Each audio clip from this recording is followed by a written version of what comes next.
All right now, you are live. Here we go. Now come on into the self-love journey.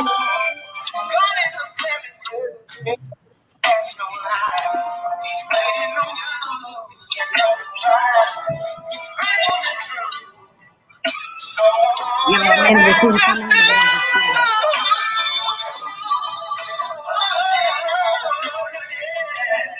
Oh, let me make sure that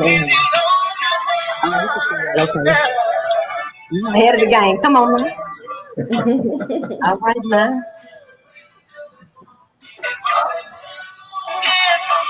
Now come on in. Come on in. I'm excited about tonight. I will not right to the music.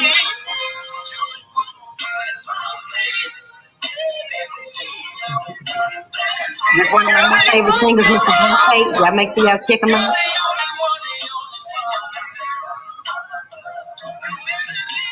Come on,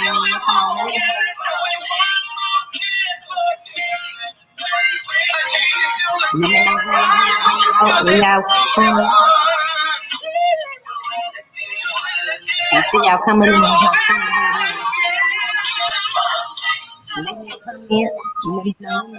Like and share.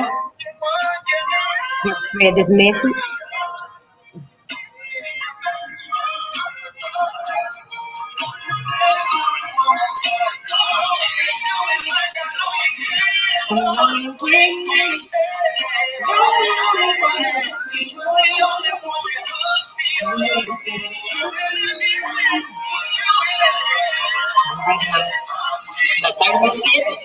You don't get started.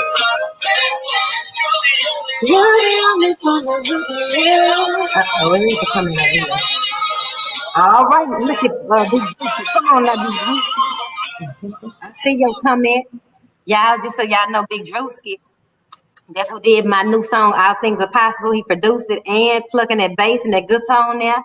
So y'all make sure y'all follow him and holler at him if you need some music or a track.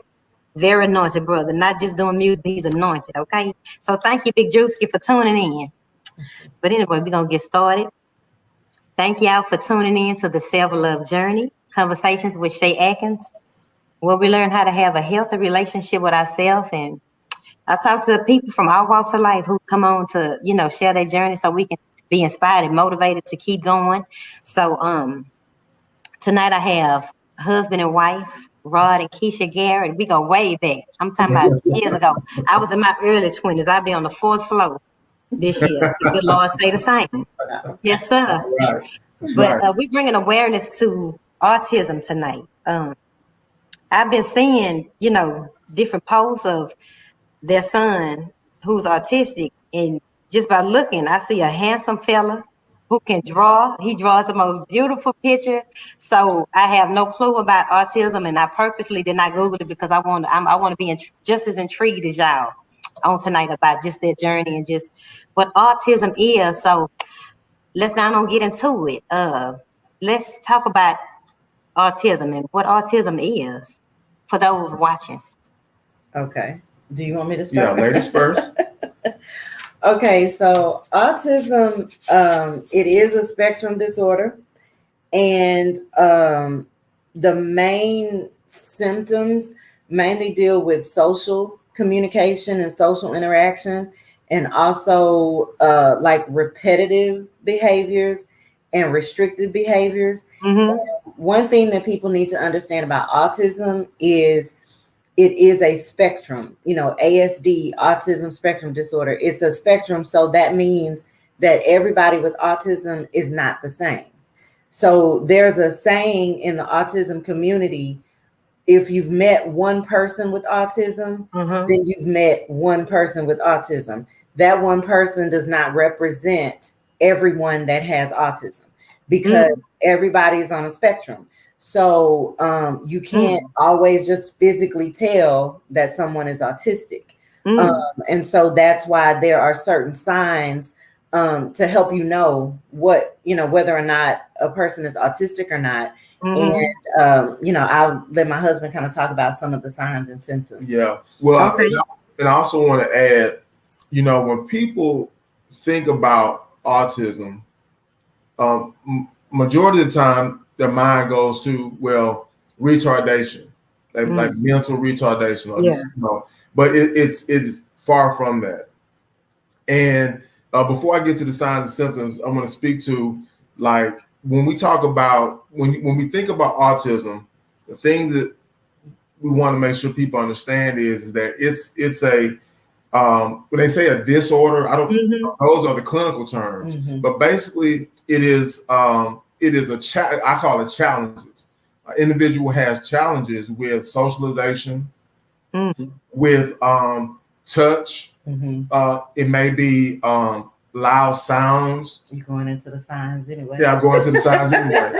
Loud sounds. They don't like to be touched. They have a real sensitive to touch and sound. When you say touch, do you mean like a hug?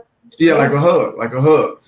You may see it may be a child or an adult. Again, it varies from individuals who are diagnosed. There may be a person who, when you go try to hug them, they may just draw up, or they may not put their arms around you. They may just be, and that causes a lot of uneasiness for them. You may see someone who may not be very verbal, or verbal at all. A lot of people, and I say people with autism because I think a lot of times people are stuck on children. Yeah, but children grow up to be adults because there is no cure for autism. So you have functioning adults that have autism, but a lot of people with autism are nonverbal. They don't speak at all. Those that are, they start speaking late in life. They may not speak when, most children might start speaking, they're babbling before, they turn a year old, and they progressively start speaking and developing their language. So by the time they're 2, they're formulating like short, small sentences or something. But, you may find a child with autism that can't speak at all. Also, a lot of people with autism have heightened anxiety. So like my husband was saying, the heightened senses, like a sense of smell, sense of their hearing. They, like he said, they don't like loud noises, screeching noises that can irritate them. Certain smells will irritate them. The touch will irritate. If they can get overstimulated. So if there's just a lot going on around them, it can cause anxiety. It's like a sensory overload, and it's very uncomfortable for them. So those are some things that a person may notice with somebody with autism. Right. And again, it's a spectrum. So you have those who are very high level functioning, very intelligent, very detailed, very meticulous and routine, to those who may be nonverbal, talk at all, or they may not be able to communicate how they feel. Or so it varies. And again, for us, and I know we'll get more into it. I know for us, we tried to look at, okay, like why, like what causes that? So we did a deep dive. I know when Miles was first diagnosed, for us, it was trying to immerse ourselves in the information. And for me, I'm a dot and tittle guy. I'm a scientific guy. So I'm like, what is the science behind this? And so went on that journey. And so, there are a few things that are proposed that causes autism. There's really no true like gene or anything that says, hey, this is a genetic code for autism, so to speak. But like, it can be environmental factors. We're talking about pollution. It can be deprivation of oxygen, during childbirth. So it's those type of, so it's there are multiple causes, but to say this was the cause or this was the thing that led to my child being diagnosed, that's there's no way to determine that. And in recent years, they have ruled out that it's vaccines because for years, it was being said that vaccines were the cause for autism, but recent research has shown that it's not vaccines. And so, like he said, really the cause is unknown. It can be genetic, but there are so many things that are still unknown. That's why they're continuing to try to research because the numbers for autistic people is growing. When Miles was first diagnosed, it was like 1 in 110. Now it's 1 in 54. So 1 in 54 people are diagnosed with autism. And boys are more likely to be diagnosed than girls. Actually, they will develop it more than girls, actually 4 times more likely. 4 times, right. And people of color are less likely to be diagnosed, or when they are diagnosed, they're diagnosed late because of sometimes lack of resources, not understanding the signs. Because even you've heard more talk of autism in the last, I would say, 10 years. It's still fairly new to a lot of people. A lot of people don't understand it. And once you really start hearing about the signs, the symptoms, what to look for, then things start to make sense. Because and of course we can definitely speak from our own journey. Well, we can pivot there. So I know for me, and I've heard this really is a common theme for dads, for fathers.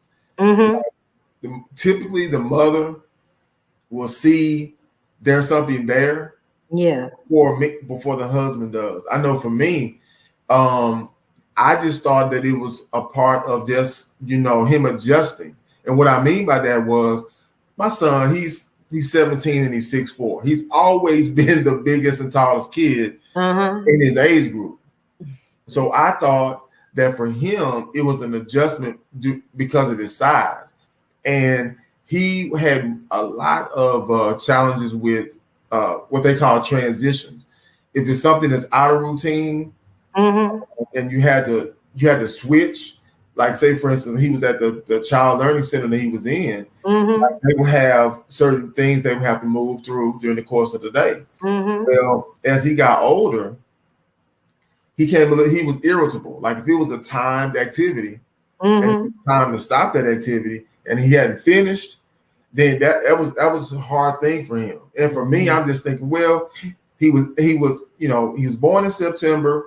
He's not quite old enough to move to the next class because of his age. So they kept him in the same class with so the other kids that he was in group with moved on to the next class. But so I'm thinking is that. But what was he doing, like throwing a tantrum? Yeah. I remember very vividly, like I would get calls, like I'm headed to work. And I'd either get a call on the way to work or get a call in the afternoon. And I was trying to figure out like what's going on. So it was a situation where and the child care center we had him in, they were actually like family to us because we knew them, and so we definitely trusted them. So it was a situation where they were doing an activity where they were coloring, and he didn't get, and it was time to move to the next activity. He hadn't finished coloring, and he became very irritable. He was very irritable, and it was hard to redirect him. So they used timeout, and so it got to a point where even timeout wasn't working, because if you're in timeout, you still can't finish that coloring. And so it wasn't like, okay, I'm being restricted from something I want to do, and I'm not ready to move there yet. So it eventually got to a point where it became very repetitive. And of course, me being a dad, I just didn't know. And for a while, I was in denial about it. And as a father, I was in denial about it. I was like, you know what, man, he's a big Feel like kid. you needed a good whooping. yeah. That's what I would think. I was like, okay, you cutting up at that daycare, you finna get a whooping. Right. I'm gonna interject because I was noticing some things with my son, and I would mention it to my husband, and he would just be like, you know. And I even took him to a pediatrician to just get them to look at him and see, you know, what was going on. Because when we really started noticing things, it was when he was around 4. Okay. Right. I think he was around 4, almost 5. And he was 4 because he was still in pre-K. And it was, so we were trying to get him looked at or whatever. The pediatrician said, well, he's developing normally, his size, he's eating, whatever. And so the pediatrician was like, oh, it's nothing to worry about. Yeah. So, but I still knew something was just different about my child. And I would still say something to his dad, and he was like, oh, you know, whatever. And when y'all kind of talked about the whole, like, you know, give him a whooping or something, that was my grandfather's thing. You know, he was always so it was like, no, you just discipline him. Y'all just, you know, I would be like, no, but it's something different, you know. And so it got to the point to where it was like, okay, we got to find somewhere for him to go where they can handle him, because it got to the point where nobody could handle him. And it was also what we were dealing with. His tantrums got so bad. It was one day, my daughter and I were home, and my husband was at work. It was during the summer. And my son had a tantrum so bad to where I didn't know what to do. All I did was close the door on him and let him just have it out. And I was downstairs just crying. My daughter was crying because we didn't know what to do. And but did you know, like, was it another one of them situations where he didn't want to adjust? No, I don't even remember what it was. Remember, I don't know if I really don't know what happened. He just started throwing a fit.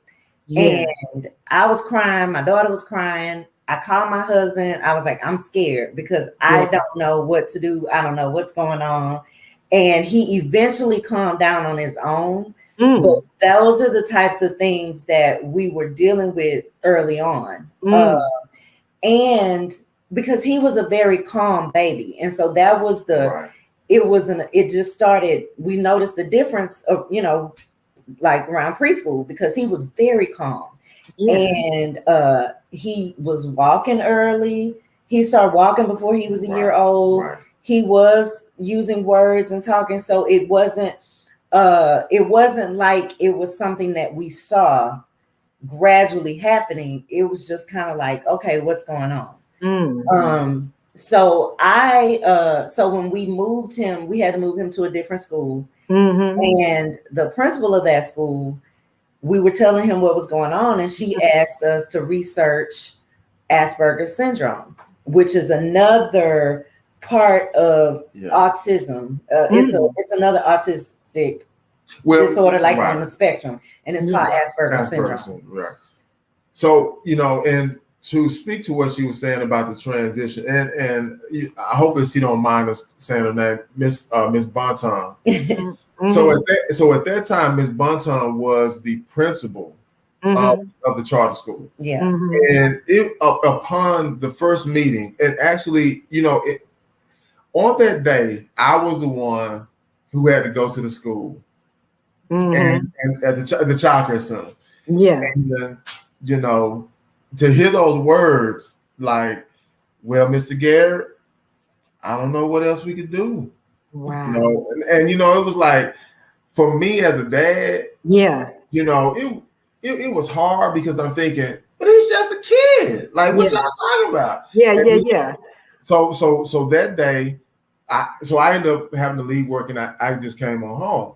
But it was something amazing, and I was upset because I just didn't understand what was going on. But also too, I didn't hold it against the child care center, because again, those individuals, they were like family to us. And they did an excellent job with our children, because our daughter went to the same child care center. But, you know, at that time, if you weren't trained in dealing with a child with autism, and again, at that time, people weren't, you know, we didn't even know anything about it. Right. So it's like, okay, we don't know what to do. We were really at a loss, and we weren't ready to, you know, make that transition. So it's like, okay, now we got to try to find somewhere for him to go. You know, unfortunately, I was one of my coworkers. I was telling her about how we needed to find a place for Miles to go, and she suggested, and we can say the Road School. Road School, and it had just started. It was a very new school. But I can say him going there really, that's what helped us to really on the road to finding out what was going on with our son, because I have to point out, he was diagnosed late. He wasn't actually diagnosed until he was in the second grade. Wow. So for 4 years, pretty much, we were just trying to figure out what was going on with him. And I want to share at this point how it is very important, not just for parents that have children with autism, but any parent. I don't care if they don't have any kind of challenge. It's important that you advocate for your children. Because if you don't advocate for your children, then they can fall through the cracks. Nobody's going to look out for your children like you will. And being an educator myself, I noticed that sometimes a lot of parents just take what the school says, just accept it. But when you know your child, and when you know, when you research for yourself and you look into what's available, then you can speak on your child's behalf, because you don't have to accept what anybody says. Now at the Road School, they were very helpful. So I don't want that to be, but I know in the future, as he dealt with other situations, we had to really advocate. And, you know, one of his teachers was really instrumental in helping us to get him tested, because, you know, we just kept saying, you know, we just need help. We don't know what to do. Because it was at a point where every day when I would pick him up from school, it was something different. Wow. And I was crying every day when I picked him up from school. Every day it was like, well, Miles did this, Miles did that. We wrote a report. He did. And every day I was like, God, why me? But then I think how at church one time we had a dance conference, and there was a special guest. She was a dancer instructor, and she was also a prophet. And she prophesied to me, because my son had the nickname Nemo, because he was obsessed with the color orange. And he always carried a Nemo in his hand, which is also like another sign. You know, they like repetition. They like things to be the same. They got to have routine. So he always had this Nemo toy in his hand, and or an orange crayon, anything orange. Wow. He was attracted to. And even now, he likes the color orange. He likes lime green and orange. Those are his favorite colors. Wow. So I remember she prophesied, and she said, Nemo is going to cause you many tears. And it didn't hit me until we were going through that situation, and I literally would cry almost every day. Wow, Lord. They were always telling me, Miles did this, Miles did that, and I would just be like, I don't know what to do. We don't know what to do. And you know, so that teacher helped advocate, and she would talk to us and say, hey, y'all need to push for this. This is, you know, you need to request this. And so we started just requesting that he get tested, and through that we were able to get him so much help. Wow.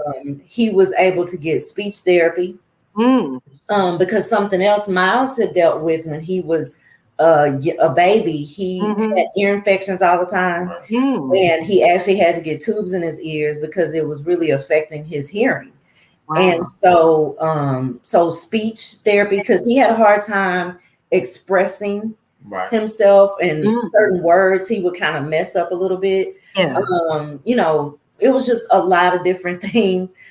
Behavior specialist, we got him in therapy, and even to this day he sees a therapist.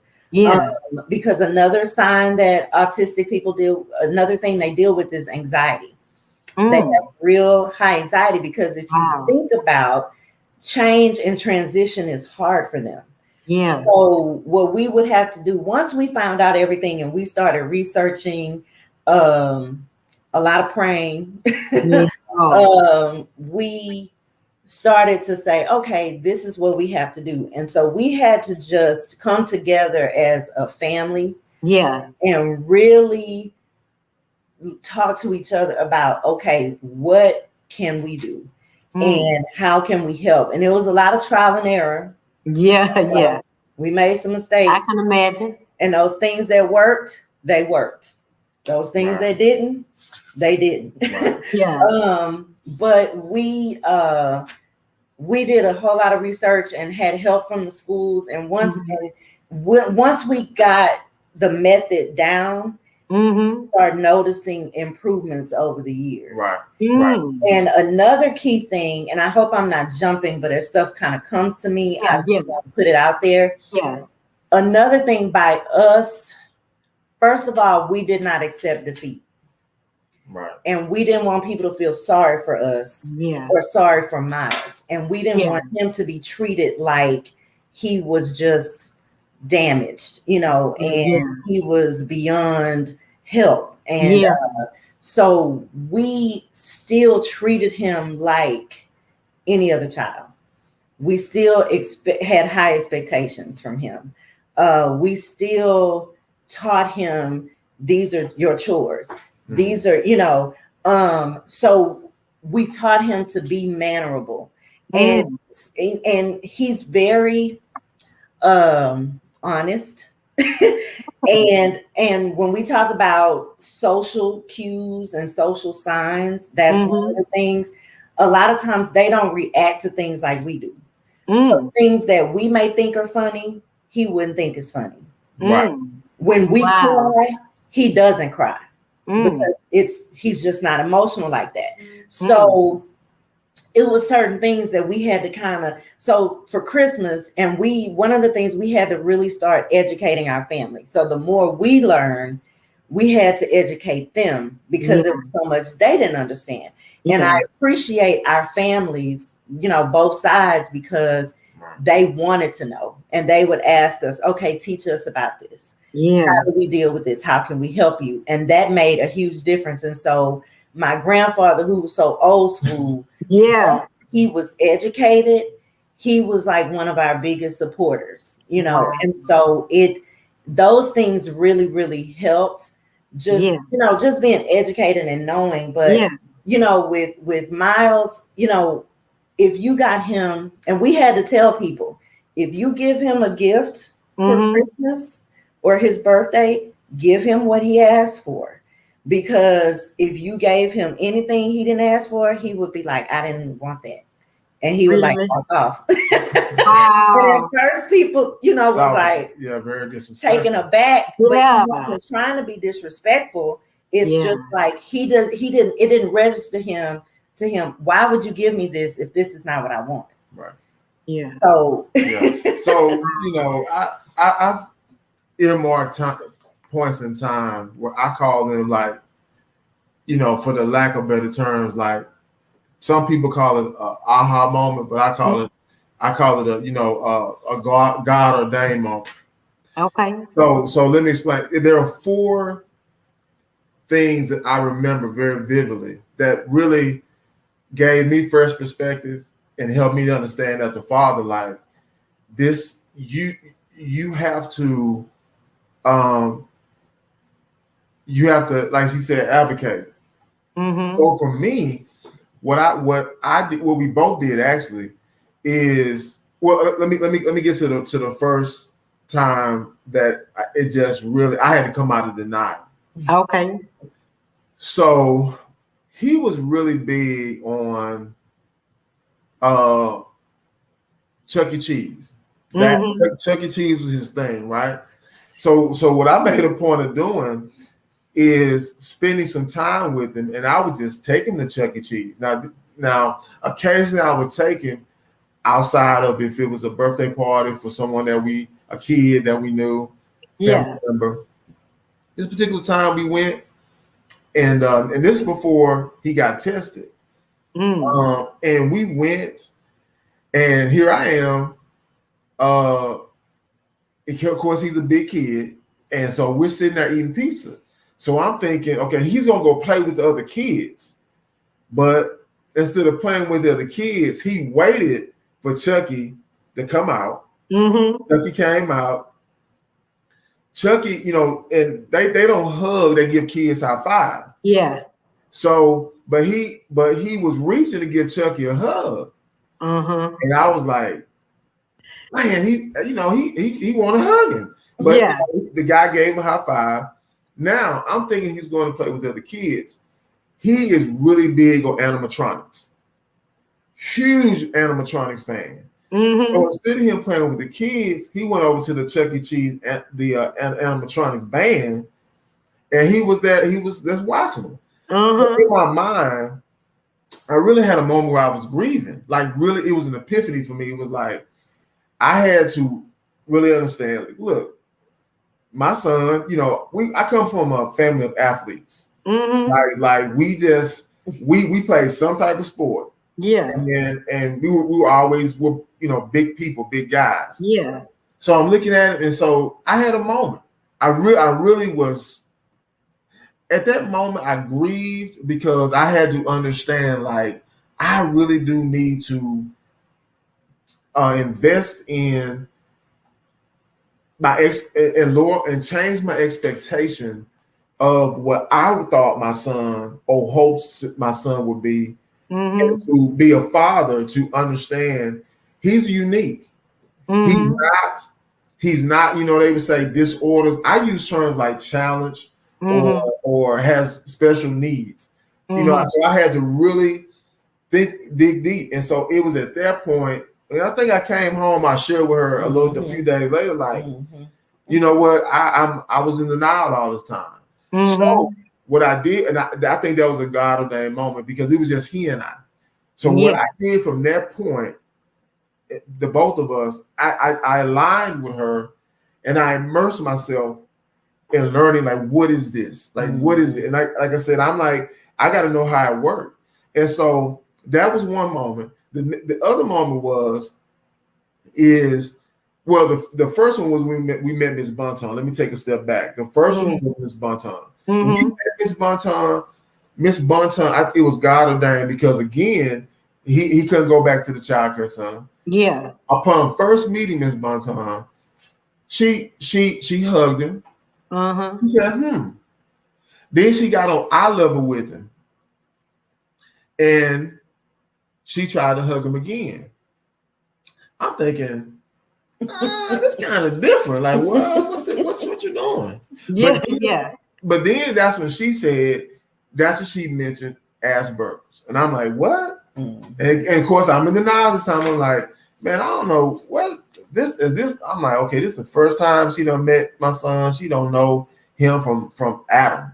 So, but she saw it, and she had obviously been around kids and knew that there was something there. So that was when we went to Chuck E. Cheese, and so it was a God ordained moment when we met with his teacher. And we had parent teacher meetings, and we were looking at test scores, because what she told us is that there were subtle cues that she would do for him. Like, say, for instance, if it was time to start, she said, like, he would just be like looking at his pencil, doing this, and the test time is like it's sort of like a speed math, math test, and like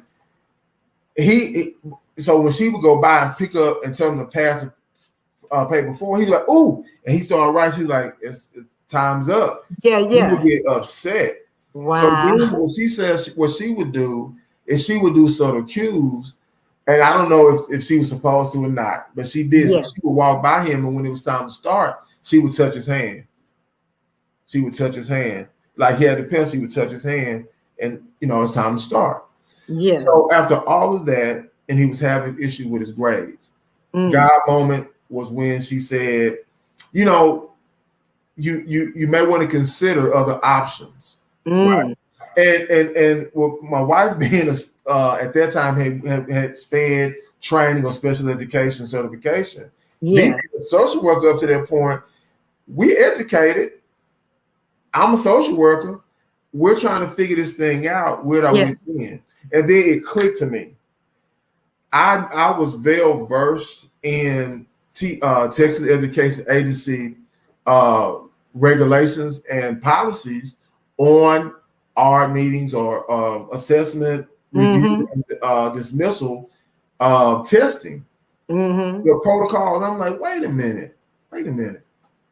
We need to get him. We need to get him tested. We need to request an R. And so that really was the advocacy that we're talking about. See, when and I think this is across the board with anyone that has a child, parenting a child, who are trying to navigate themselves through either the school system or diagnoses or any needs your child may need. When you become an advocate for this, is just according to our experience, is that you have to immerse yourself in the information. You have to ask yourself the questions like why and what is this, and you have to seek that information yourself. Oftentimes, what we fail is that we try to leave it up to the experts. Right. But each child is different. Your child is different than my child. And their needs may be altogether different. So we would never, although times for me I did think about getting fly, with the teacher, like, come on, man, like he is a kid, but I had to understand they're doing their jobs the best that they know how. They may not know. But there are things in place that we already knew about that we had not exercised ourselves. And so with that, requesting the R, and that got the ball rolling. And so when they did the test and the series of testing by a LSSP, and what does LSSP stand for? It's a I know it. You put me on the spot. I'm sorry, and I can't think, but it's a licensed school psychologist. I'm missing the other S. But I've worked in special ed, but it is an LSSP that works with the school districts, and for school testing they'll do that. Now, one thing I want to say, Miles, we got an official. Let me just say he wasn't right then. He wasn't diagnosed by a doctor. He was tested and qualified and was identified as a child with autism spectrum disorder. So later on, we talked to doctors and got the confirmation, but that was through the school. And so that helped though to get us going, because we weren't getting anything at first. And so it started to make sense. So, but again, that just what he was saying. It's important when I say being an advocate for your child.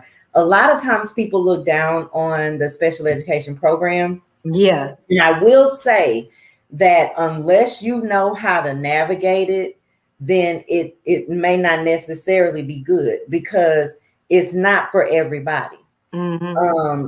Some parents just take it as, okay, that's what they need. Sometimes there needs to be other interventions before that may be the case, but some children actually need it.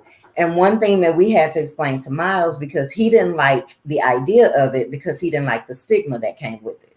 Because of course, if you say somebody's in special education, no, they're automatically thinking, people think I'm stupid, And we had to explain to him, because something else that a lot of people may not necessarily know is that when you are qualified for special education services, it's based on, are you learning disabled? Do you have a behavior? Because some children are in special ed just because they have a behavior disability or behavior challenges. Some, it's a learning disability. For Miles, it was just autism, and that was really it. He didn't have a learning disability. And it's obvious now, because he's far exceeded everybody's expectations as far as his grades and his academics is concerned. Far away. where when he was younger, it was a challenge to keep him focused and do homework. Homework was like, oh my gosh, that was one of those help me Jesus, come down from gonna take me away. Something that normally should take 30 minutes for us, it was 2 hours, 3 hours. Sometimes I would have to write a note on the paper and say, this is how far we can get, just grade this part. It got to the point by the time Miles reached 7th and 8th grade, he would knock that stuff out. He was, he was doing things on his own. It completely changed. So, I'm trying to fast forward a little bit. I want to give good information, but I also want to kind of share, with Miles' journey and our journey. I want to put in there also, if you have a child, young adult, teenager, whoever with autism, and they have siblings, you have to also pay attention to their siblings. Because one thing that happened that we found out too, because we were paying so much attention to Miles, that our daughter Mia started to feel neglected. And when we found that out, it was like, oh my gosh, we were so busy trying to make sure he was straight and he was taken care of, because Mia was, she always did well in school. She was super talented. She was involved in choir and things like that. So we just felt like she's okay. We gotta focus on him. But come to find out, she was going through some things. She started getting bullied. And she was dealing with her own emotional stuff. And sitting down talking to her, and she finally expressed, well, I feel like y'all put all your focus on Miles. And I was kind of here. And so we had to find that balance. As parents, it's like, okay, we got to take care of both of our kids. We can't neglect one, thinking she's okay because we're giving all our attention to another. And so, that was just another tidbit that I want to put in there for anybody dealing with, who has more than one child. You can't just do that. You can't just focus on the one and forget the other because you're thinking they're okay. And she really was not. And so, but once we included her in and we started, I would just make it a point where we're having our mother-daughter time. He would take her on daddy-daughter dates. Their thing was seeing sci-fi movies and different things like that. And we would go just get our nails done together or go to the mall together. And so we started making her feel a part. And at the same time, we were teaching and educating her. So she became another one of her brother's protectors. And so she would, come back and tell us if she felt like somebody was talking crazy to her brother or mistreating her brother. She was like, you got to deal with me. And she would kind of tell us, I didn't like the way this person talked to him and, da da da da da. So, that was just another thing that I kind of wanted to add because that was a part of our journey. But I will say that early intervention, earlier that your child is identified and diagnosed, you get right on it and you start finding ways to help your child. Because like I said, he had speech therapy, he had and because also one thing that people don't understand is children with autism tend to have higher physical ailments too. A lot of them deal with gastrointestinal issues and just different things. So you got anxiety, you got this, you got that. And so, again, they're all different. They're all on a spectrum. Some are just extremely talented in some areas. And they may, have issues with others. Miles was more social, and he had anxiety. And I think his anxiety is what led to his lack of focus when it came to his academics. And I think once we started coming up, and there are options for medicine as well, because a lot of children with autism also have ADHD. Early on, because he was having a hard time focusing, one of his doctors was like, well, have y'all considered medicine for him? We were like, no. Yeah. We want to try some other things first Yeah. before we automatically medicate him. And to this day, he's never been medicated for his anxiety or for ADHD or anything. We worked with the teachers, and one other thing, and again, I guess this is that educator in me. Yeah. Every school year, we go to open house. I would always either do a letter or an email to every one of his teachers. And I would be like, I don't know if you're aware, but my son Miles deals with this. Here are some things that will help you to deal with him. Because one time we had an issue with one teacher and she was disciplining him. And actually, she made a mistake. She thought he had done something and he didn't. And she called and she's like, he's so disrespectful and he kicked the wall and he did this. And so I'm like, oh, what did he do? But I found out she called him to the front of the class and made him stand in front of the class and face the wall. Well, I told her, I said, are you aware of what Miles deals with? I said, that's the worst thing you could ever do, because it's not like attention being called to him. So even now, for like birthdays, we would go to a restaurant. The first thing he would say, do not tell them it's my birthday. Tell them don't come over here singing. I don't want, you know, he's not a big picture taker. So so when I get it, I'm excited. But he does not like attention being drawn to him. So he will say, don't, you know, he'll be like, don't say anything. Don't make a big deal about this. Don't, you know, because he's just, he doesn't like that attention.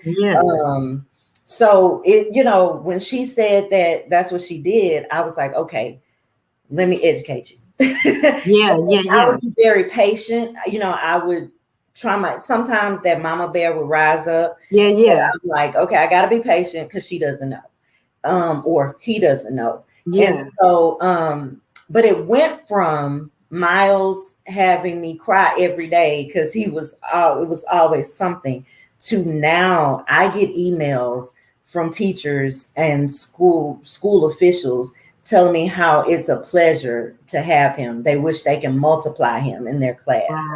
He's such a delight. He's such, you know, an humble young man. And he really, really is. You know, looking back when he threw tantrums, he does not. But we still, you know, there's still areas that we have to help him in, because in his mind, a lot of things are black and white. There's no gray.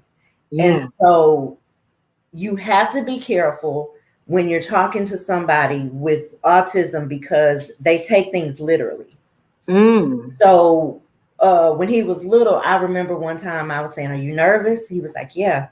I said, you have butterflies in your stomach? And he was like, how do you get butterflies in there? And I was like, okay, I can't be sarcastic. I can't use certain terms, because he was like, what do you mean? How does it get there? You know, I don't get that. And so, you know, things we had to learn how to not use sarcasm to actually mean what you say.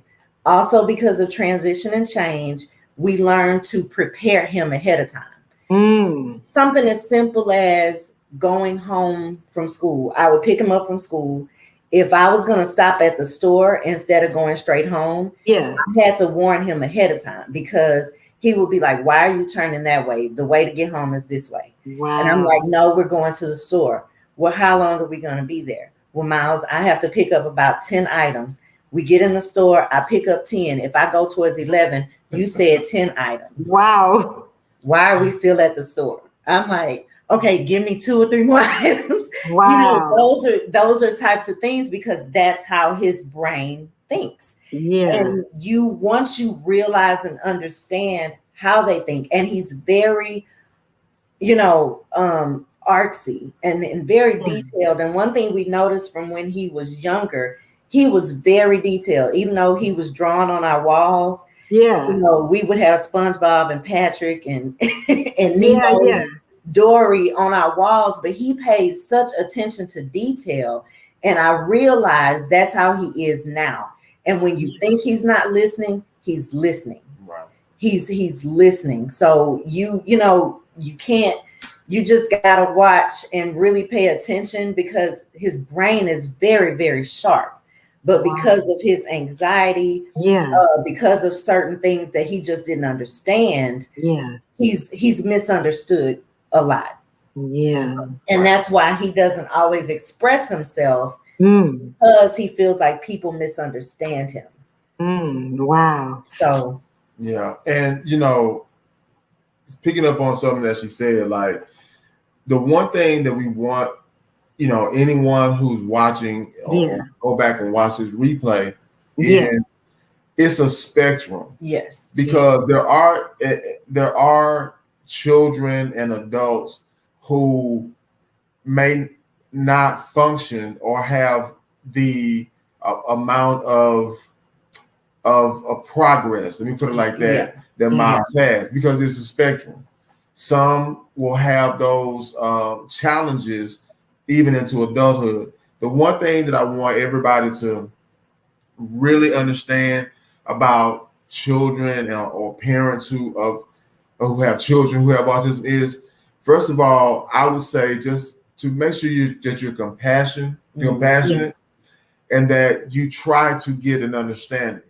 I know for me, once I knew that he was transitioning from elementary school to middle school to high school, and even at church, where he was in Sunday school, and there was some situations that happened where his behavior came off. They thought he was being disrespectful, but he just didn't understand sarcasm. So what I did is I developed some tools and some research. I did some research and tools that will help those the layperson who doesn't know anything about autism get a understanding or picture of what that is like for a child. So and what I'll do tonight, after we end, if it's okay with you, I'll drop those lists of resources in the go ahead, so that people will see that. So for example, there are some great resources from Autism Speaks. Due to COVID and these past couple of years, we haven't been as active with the walk with Autism Speaks walk, because we would have a walk team. We would have T-shirts made, and we would get people to donate toward that fundraising for research for autism. Videos. There's one. My name is David. Yeah, it's a beautiful claymation. About a kid who he presents to his class on who he is, and these are the things that makes him unique. And then it's a good, simple educator on symptoms of autism, how you can. And again, we can't say enough though. Every child is different. Every child, because when we've participated in the walks over the years, the Autism Speaks walk that's held in Houston, you see autistic children in wheelchairs. You see some that, maybe have visual impairments. Some that just look like everybody else. You don't know the difference. Because a lot of people, when they see Miles, they was like, I didn't know. I had no idea. I just thought he was super quiet. So again, everybody is different. No two people with autism are the same. They may have some similar, characteristics, but they're not the same, because there are certain things that Miles has never had to deal with being autistic that others have. Because you might have someone that's really high functioning.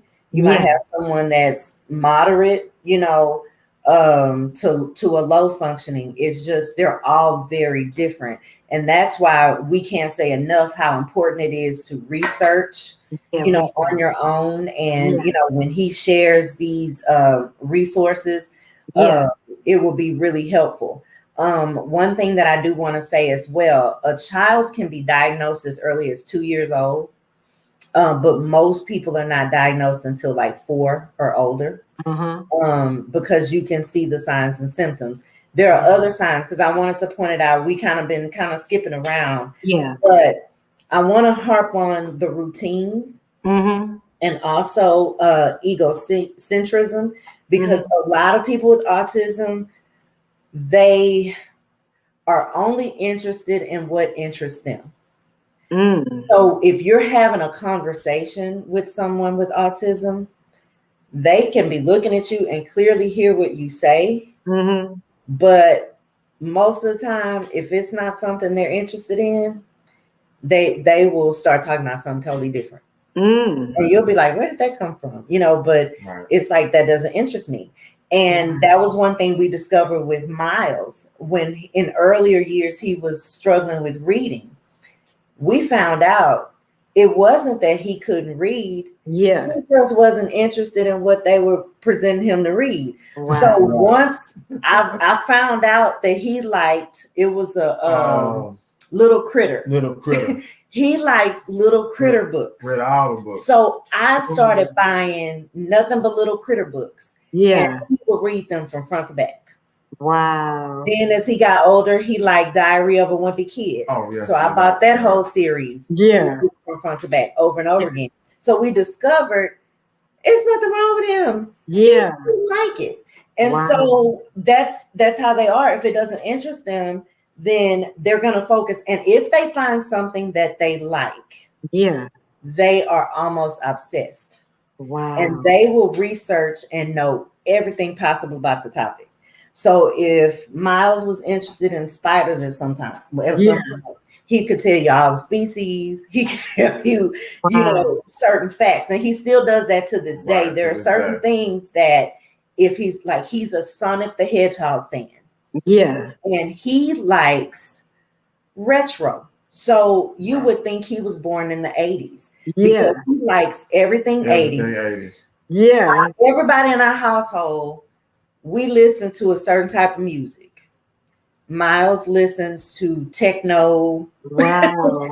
That's what he's into. Yeah. He's into, he loves the 80s, so he likes old school video games. Yeah. He's a gamer. He's into technology. He likes animation. He's into graphic design.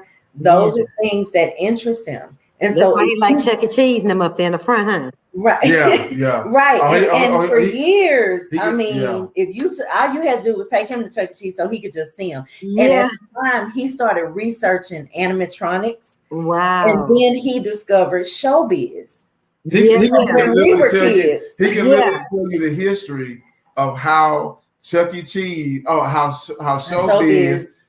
And some of the aspects of Chuck E. Cheese were kind of taken from that content. The whole research. Yeah, he did all the research. And so let me jump in here. So again, when she mentioned like the early age of detection, that is key. And I know for a lot of families, and again, we were educated, double degree, social worker, teacher. Yeah, and it was hard to navigate it at first because I contacted a psychologist. I was ready to go head on in and gave the insurance information, and he told me this one well-known group. He told me he didn't take our insurance, and just to do an initial assessment was $1,500. And I was like, man, hold up. So what happened was, so what happened, I mean, we're insured. So what happened was I had to research a little deeper. Now, he had already passed the threshold in terms of age for ECI, early childhood intervention. Those services are free from 0 to age 3, 0 to age 3. They're free services. And a person could get connected with those services and get those assessments and those things for the child. It was set up to do that. Your pediatrician. Now, if you're insured, of course, people have different income, different levels, walks of life. Yeah. Your pediatrician, having those conversations with, as time has passed, the education and the awareness have grown. Yeah. So pediatricians can look and ask those questions about the signs and symptoms, right? Although they may not be able to diagnose, they can maybe talk about ECI services or some type of services that they can provide so that your child can get what they need. Yeah. And there's a school. Now I'm talking about these are nominal costs or free. School age, again, your R's. You can request, and it by law, the school is responsible for doing the R testing. And it can be that they do this assessment, and they can the questionnaire or the tool that they use can indicate that there may be on the spectrum, right? As it did with us. And lastly, and these are resources that we use. Yeah. Now this research, and remember I was talking earlier about that God ordained moment. Yeah. The fourth one is I was at work, and this lady and her daughter came to this program and did a program I was working with and did a presentation. Her name is Angelina. I call her to this day. She's an angel.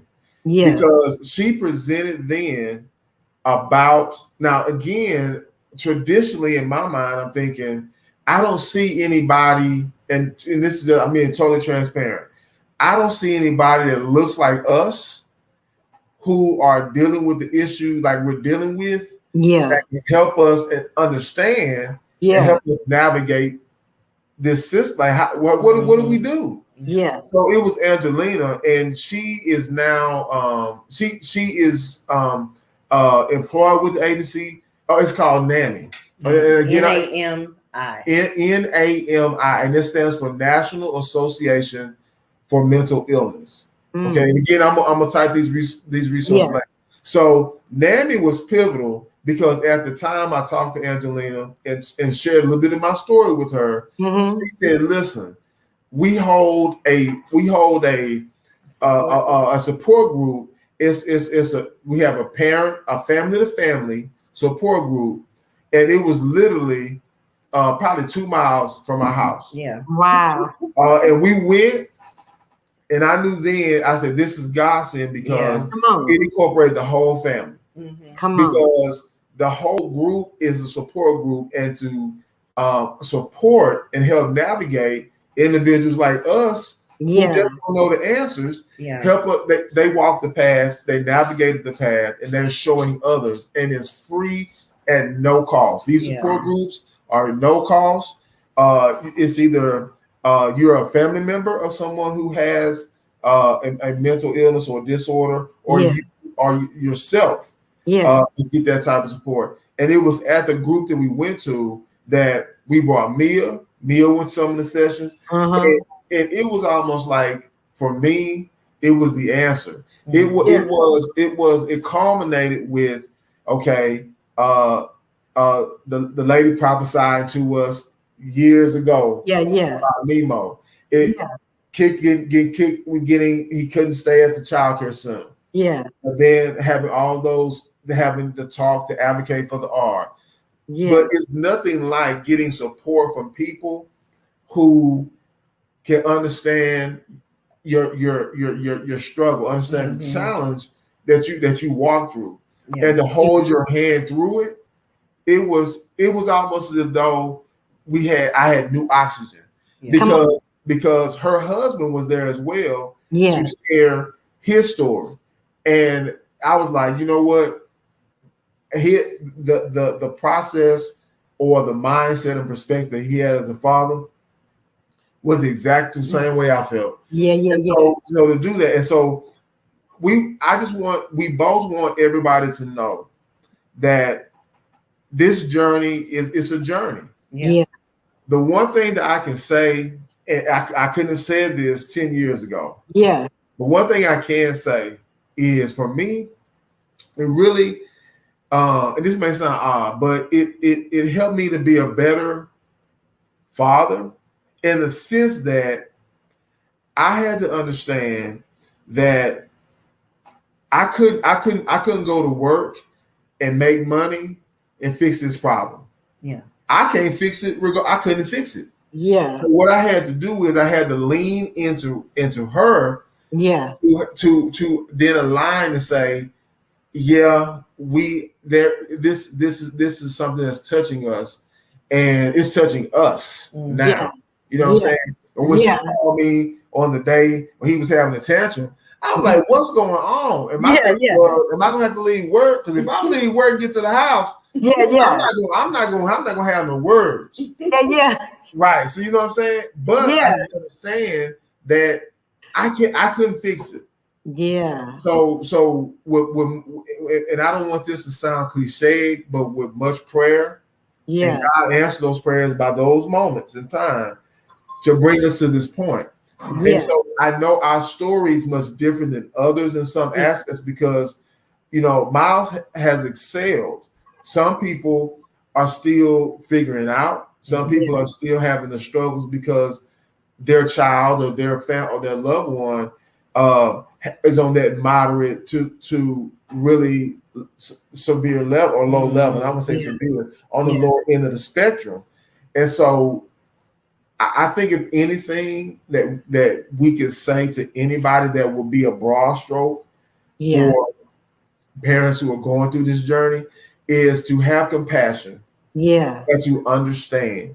I think it's up to us to heighten the awareness. And it's up to people who don't know what this special, unique thing that makes your child or makes your family member different and unique than other people. Then they'll be accepting of that. Because, you know, there were times where I will always question like, you know, how's it going? Why not? And I do this to this day as a father, right? And we do it as parents. Like, I can understand and relate to parents who are walking this journey much differently than we are, having struggles to understand, struggles through the school system, finding resources. You have that piece of it, which I call sort of kind of navigating your way to the supports. But also you have to think that your child is going to grow up. They have to transition into adulthood. What is that phase of life going to look like for them? And how can you equip them for those next stages in life? There are some who go into adulthood. They're very successful. They go off to school. They transition very well. Some it takes longer, and it takes a little bit different way of parenting and guiding and modeling, right? And different resources, and you know, right. And that's what's important because you know Miles has progressed and done a lot, but it still comes with new challenges. And so now that he'll be 18 this year. You know, he's entering his senior year in high school. So now it's like, okay, now we're transitioning into adulthood. How is that going to work for him? What resources are available for him? And also challenges like, I will share this. We had been trying to get him to learn how to drive, want to teach him. And he would just be like, I really don't want to. I don't want to. We got down to the bottom of it. And the thing was, he was anxious about learning how to drive because of all of the recent killings of young Black men. And he said, I don't want to drive because I don't want to get pulled over by the police. And that's another challenge. And so, you know, there's still those things, you know, that we have to deal with that, you know, even though he's come so far, you still have to explain things. You still have to things. You still have to, what about the next thing? And as his mother, that's been one of my things. Like, okay, how, you know, I know he's going to be successful. I mean, and I know God has his hand on him. I know that. But, you know, still that mother in you. It's like, okay, this is my child and I want him to be okay. I want him to be secure. So it's, you know, with other people around him, like his cousin is driving, and it's no big deal for him. And his cousin is a year younger than him. Yeah. But he's, because of the way he thinks, and he's looking at, well, what if this happens? What if this happens? What if this happens? And that's also where, you know, the therapy comes in. Yeah. Because she can talk, his therapist, you know, she can talk him through those things and ask him, okay, what are you anxious about? Well, let's try this exercise, and let's think about this, and let's try to do this. And it also is helpful for us bringing him up in church, because he's very serious about his relationship with God as well. Come on. So he will go into the prayer closet and pray. Come on now. And he will ask. And he recently went through, especially when the pandemic, he was asking some very serious questions like, how do I know that I'm really saved? How do I know that I really have a relationship with God? So, you know, and our approach to explaining it to him, even in that, has to be a little bit different. Yeah. You know, we have to find ways to get him to really understand, because we also have to tell him, you know, you can't take everything at face value, because there's a lot of people putting information out there on YouTube and on the internet that will sound good, but it doesn't mean they're really the one you need to be getting the message from. So, you know, when I say, you know, we transition, he's done well, but we still have new challenges that are faced even as he gets older. And I like that we're having this conversation, because what I notice is that when people talk about autism, they focus on young children. They hardly ever talk about when they get older and transition into adults. And so, you know, I personally would like to see more awareness brought to the teen years, and because when they start going through puberty, that's a whole nother thing. You know, helping them to understand those things. When, you know, what are you going to do in your career? And I'm loving the awareness today, because, and you know, I don't want us to just take up the whole night. But I'm loving that there is more awareness now. There are companies out there now that are purposely hiring people with autism because of how they think. And sometimes they can block out certain things, because it's like, if they're laser focused on it, they're laser focused. They will do their research. They, you know, when he's doing his digital art, when he's focused on it, nothing else around him matters until he gets it done. And that's, you know, that's really, you know, how he is. But, you know, let me share this real quick, and then Shei, we'll pass it back to you.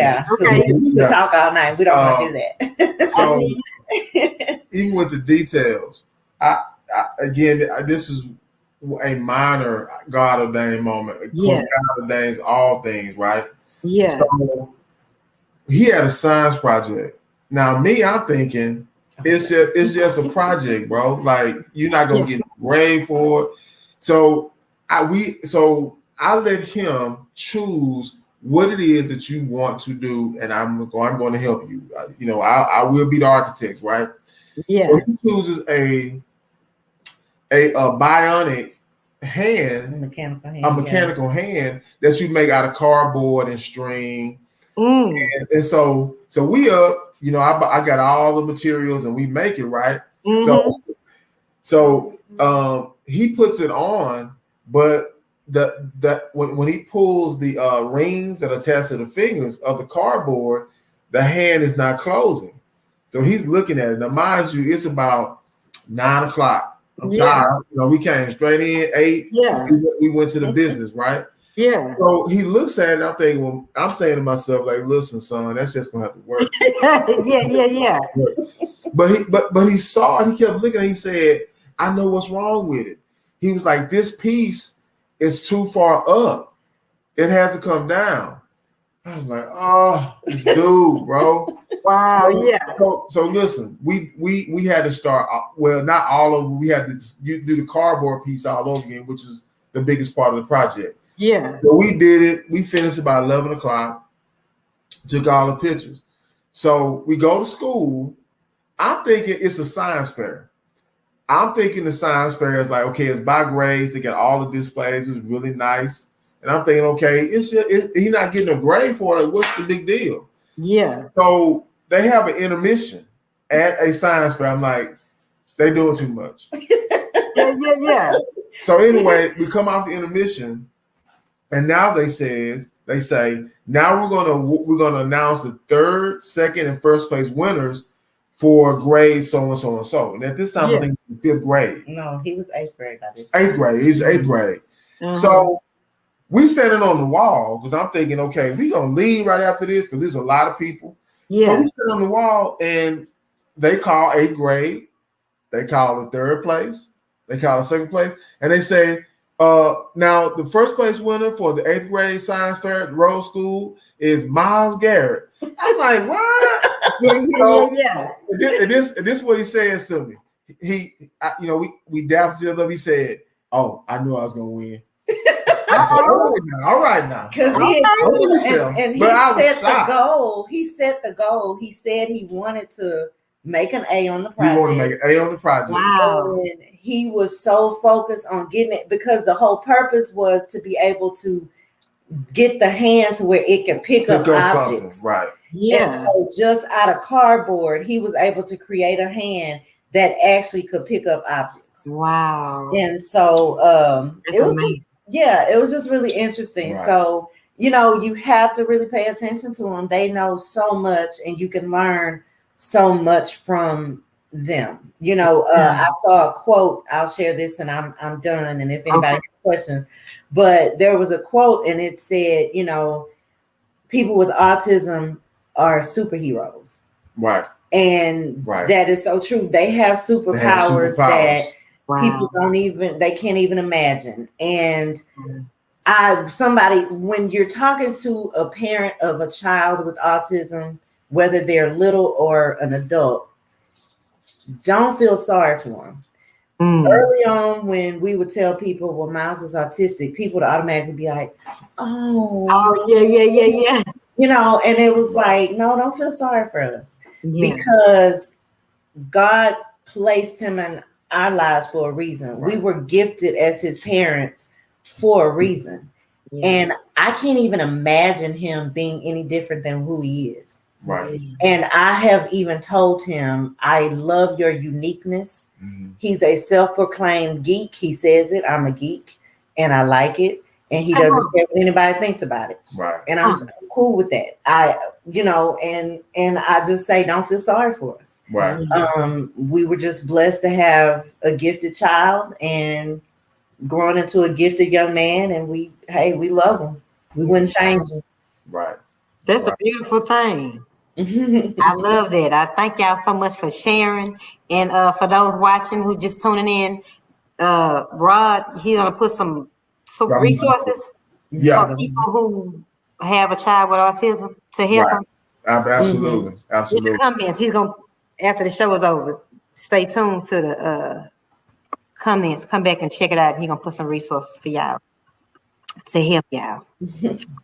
We appreciate you having us on. Absolutely. Thank you so much. Absolutely. And I thank y'all for saying yes, and God bless y'all on y'all journey.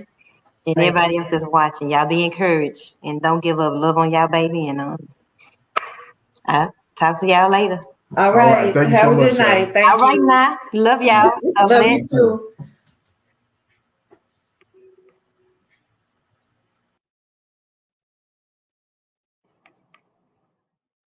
Mm-hmm.